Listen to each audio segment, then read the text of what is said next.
documented in his book, Chicken, Self-Portrait of a Young Man for Rent. So fill in the blanks for me. You were 17, you were on your way to college, you were the son of middle-class parents. How'd you become a hooker? Well, as you alluded to, I was sexually abused. I was raped. By who? The day I got there, I was standing in front of Grauman's Chinese Theater, looking at Marilyn Monroe's handprints, of all places. And this guy asked me if I wanted a steak dinner. And I talk a lot to kids now. That's part of what part of my recovery. And the guy had a black shirt that said "sexy" on it. And I tell kids, I said, if a guy approaches you in a shirt that says "sexy" on it, run the other way, and offers you a steak dinner, go run you fast. Were broke. You were no hungry. Money.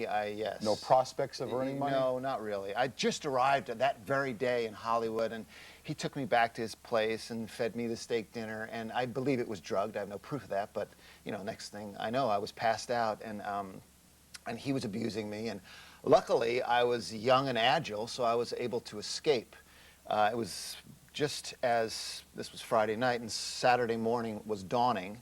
I found myself so hungry, I was dumpster diving. And I was rescued by a guy who ran Hollywood Fried Chicken. He was the manager of this place. But what he actually was a procurer of young talent for the sex business. This was sort of his front, the manager of this restaurant. But he hired me to fry chicken, which is part of the irony of my book, that I fried chicken and then became a chicken. So after about a week, in that week, I don't know if you've ever fried chicken for a living. Not too often. It's really a horrible, horrible way to make a living. And at the end of my week, after I fried, I don't know, a billion chickens, I get my check, and it's like $42 or something after taxes. And just at the moment, I'm thinking, I can't even live off this money. Sonny, who was my boss, came over and asked me if I'm ready to start making some real money. I'm like, well, yes, I would like to make some real money. And he explained that he has clients, people, friends, who will pay good money to party. That's how he put it, with a boy like me. Did you understand what he was talking about? I didn't. No, I really didn't quite understand. I mean, I had pictures of hot tubs and champagne and having a party. Right. But of course, then he laid it all out for me. And the very strict rules: don't be late, don't be on drugs.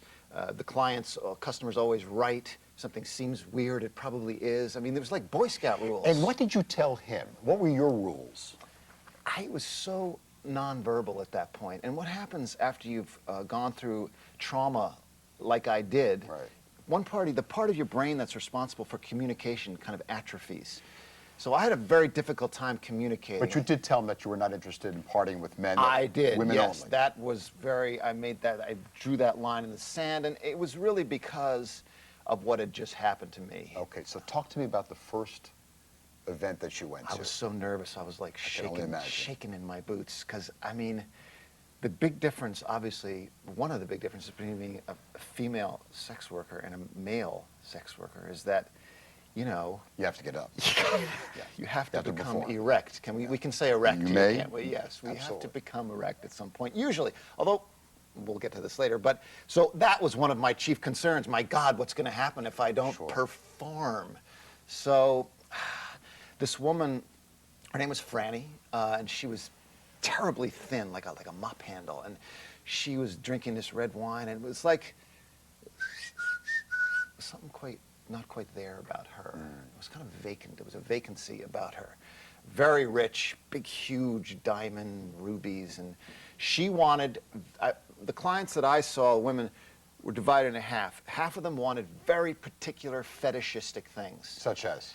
Franny was a good example. My nickname for her was Coma Girl. What she wanted me to do was pleasure her orally, while I pleasured myself, but under the covers. I had to be under the covers so she couldn't see me.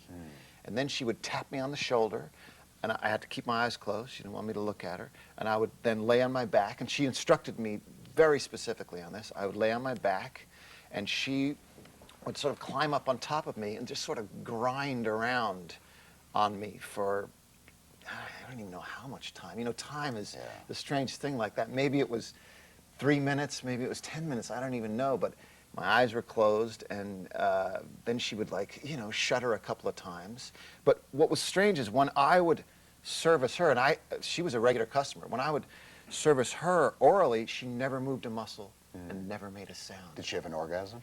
I think she did. I mean, at the end, when she was sort of grinding on me, she would convulse and like have this kind of like shiver, and then she would leave. And how much did you pick up for this? Now, this was $100 I got paid, and this is 1974 money. So it's real money. For me at that time, Yeah. I mean, to work an hour, and of course that's a hooker's hour, which is 40 minutes, generally speaking. Kind of like a therapist. Yes, exactly, exactly. To get $100 for that amount of work, I mean, it was staggering to me. Was it personally pleasurable for you as well? That part of it was. I mean, there was a moment where Franny got up on me, and I sort of like put my hand around her ribs, and they were so tiny and hard, and I just felt myself droop. You said that Franny represented one of two kind of fetishes. What was the other kind? Well, no, two kinds of women. The one on the women in the fetish group had all different kinds of fetishes. Right. And the other half, and this is very odd, didn't even really want sex. What were they looking for? They wanted me to talk to them and be nice to them and sweet to them.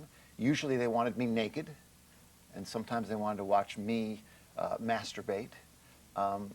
But they wanted to talk about their miserable husbands and their horrible kids and how terrible their lives were and their sexual issues. Now, what's interesting, 5 years later, I was hired as a marriage counselor, doing Truly. almost the exact same work, only totally clothed and being paid much less money for it. Now, in our culture, you don't think prostitute, marriage counselor, you don't think of those as the same kind Some of might. jobs. Who knows? Some might, yes. Some might, yes. So a lot of them were just looking for companionship? They wanted someone to be nice to them. You know, in reading your book where you describe the various sexual activities you have with these women, I was thinking to myself, why would they need to hire a prostitute? Any woman can go into a bar in Los Angeles or here in New York and get picked up. It's not that difficult. But it occurred to me that these women wanted to control the sex.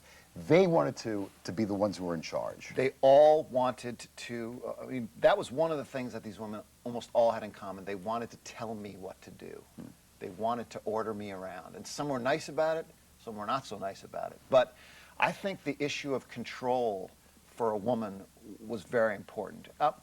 I was doing a reading a couple months ago, and a blonde, beautiful woman raised her hand and said, "Why would any woman pay for sex?" She said, "I can get laid anytime I want." Yeah. Sitting next to her was a beautiful woman who weighed 220 pounds. And you could just see this woman was just like wanted to punch Blondie in the head.